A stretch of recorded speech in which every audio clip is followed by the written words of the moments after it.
আমি যখন বৈষ্ণো দেবী গেছিলাম তখন ইনি বলেছিলেন যে আমিও তোমার সাথে বিয়ের পরে বৈষ্ণো দেবী যাব।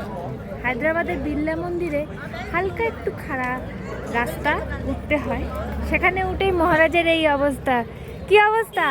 খুব ভালো। খুব ভালো বললে হবে? তুমি নাকি বৈষ্ণো দেবী যাবে?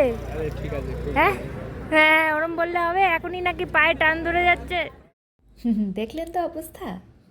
আমিরপেট জাংশনে নেমে মেট্রো চেঞ্জ করার কথা ছিল।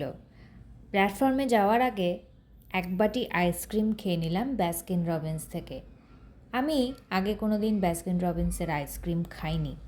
আমার হাজব্যান্ড আইসক্রিম খেতে খুব ভালোবাসে, তাই ওরই রেকমেন্ডেশনে আমি খেয়ে দেখলাম ব্যাস্কিন রবিন্সের আইসক্রিম। সত্যিই দারুণ খেতে।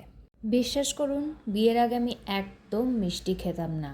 খেতাম, খুব কন্ট্রোলড ওয়েতে খেতাম, কিন্তু বিয়ের পর থেকে আমার বরের পাল্লায় পড়ে প্রচুর মিষ্টি খাওয়া হয়ে যাচ্ছে। মেট্রোয় করে আমরা পৌঁছে গেলাম লাকড়ি কা পুল। সেখান থেকে একটি অটো ধরে আমরা পৌঁছে গেলাম বিড়লা মন্দির। মোবাইল ফোন অ্যালাউড নয়, তাই জন্য আপনাদের দেখাতে পারলাম না যে মন্দিরের ওপর থেকে গোটা হায়দ্রাবাদ শহরটা কত সুন্দর দেখায়। গোটা হুসেন সাগর লেকটা মন্দিরের ওপর থেকে খুব সুন্দরভাবে দেখা যায়। ভিউটি অসাধারণ। চলুন, আবার দেখা হবে নেক্সট ভিডিওতে।